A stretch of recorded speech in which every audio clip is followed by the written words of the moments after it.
Om Swastiastu, salam sejahtera dan salam Dharma bagi kita semua. Perkenalkan, nama saya Alpini, NIM 8582181668, Prodi PGSD, UPBJJ UT Barito Utara. Pada kesempatan video kali ini, saya akan membahas tentang penjelasan ciri utama zaman Brahmana, penjelasan tentang karakter ajaran zaman Upanishad, dan menganalisis perbedaan dan pendekatan ritualistik dan filosofis.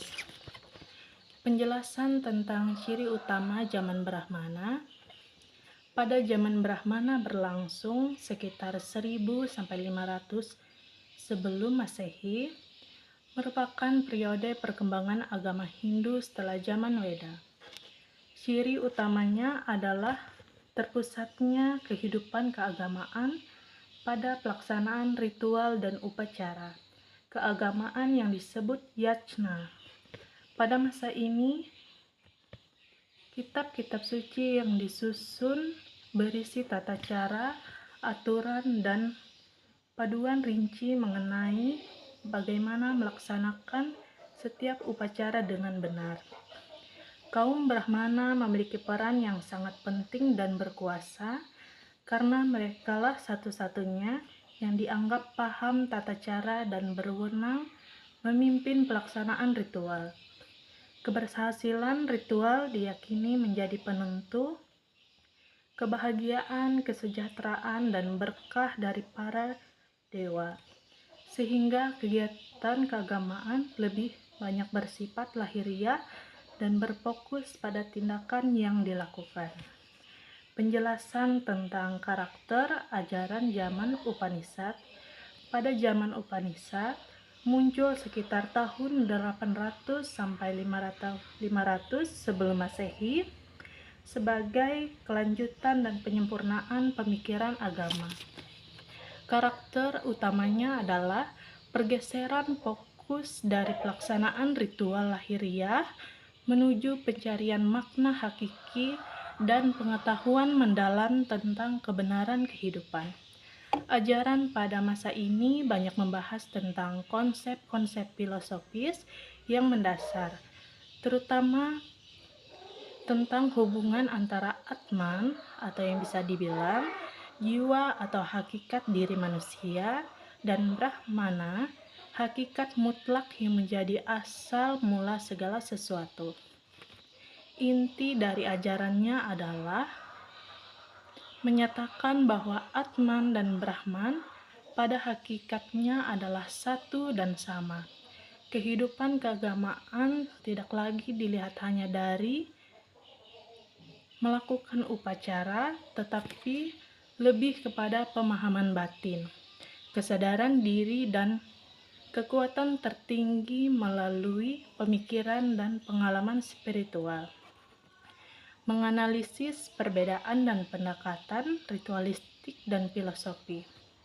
Perbedaan mendasar antara kedua pendekatan tersebut dalam aspek pembeda adalah: yang pertama, fokus utama di dalam pendekatan ritualistik berpusat pada tindakan lahiriah, yaitu pelaksanaan upacara, persembahan, dan tata cara ibadah yang harus dilakukan sesuai aturan yang telah ditetapkan. Yang kedua adalah tujuan. Dalam pendekatan ritualistik bertujuan untuk mendapatkan berkah, kesejahteraan, keselamatan, dan pemenuhan kebutuhan hidup melalui pelaksanaan ritual yang benar. Yang ketiga, cara beribadah. Dalam pendekatan ritualistik, bersifat eksternal dapat dilihat, diukur, dilakukan sesuai urutan dan syarat yang baku. Yang keempat adalah peran pelaku. Dalam pendekatan ritualistik, peran pemimpin ibadah sangat menentukan, karena hanya mereka yang menguasai tata cara yang sah. Secara sederhana, pendekatan ritualistik menekankan apa yang harus dilakukan, sedangkan pendekatan filosofis menekankan apa yang harus dipahami dan diyakini. Dengan demikian, kita dapat merelevansi kedua pendekatan tersebut dalam praktik keagamaan modern. Saat ini, kedua pendekatan tersebut masih sangat relevan dan saling melengkapi dalam kehidupan beragama di masa kini, karena keduanya memenuhi kebutuhan manusia yang berbeda seperti yang pertama, relevansi pendekatan ritualistik. Pendekatan ini masih dijalankan karena memberikan wujud nyata dalam beribadah, berfungsi sebagai perekat sosial, mempererat hubungan antara umat beragama, serta menciptakan kedisiplinan dan ketertiban dalam kehidupan beragama. Yang kedua, relevansi pendekatan filosofis. Pendekatan ini sangat dibutuhkan di tengah perkembangan zaman dan kemajuan ilmu pengetahuan. Pemahaman mendasar dan makna ajaran agama membantu umat beragama tidak hanya menjalankan ibadah secara kaku, tetapi juga memahami tujuan dan hikmah di baliknya. Kombinasi keduanya menjadikan kehidupan beragama menjadi utuh, dan ibadah dilakukan dengan tata cara yang benar, sekaligus dijalankan dengan pemahaman dan kesadaran mendalam.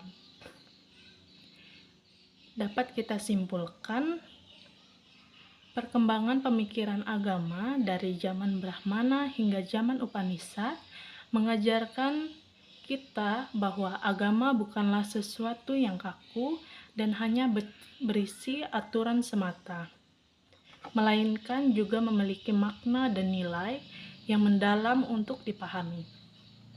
Dari pembahasan ini, saya menyadari bahwa pelaksanaan ibadah yang baik membutuhkan keseimbangan.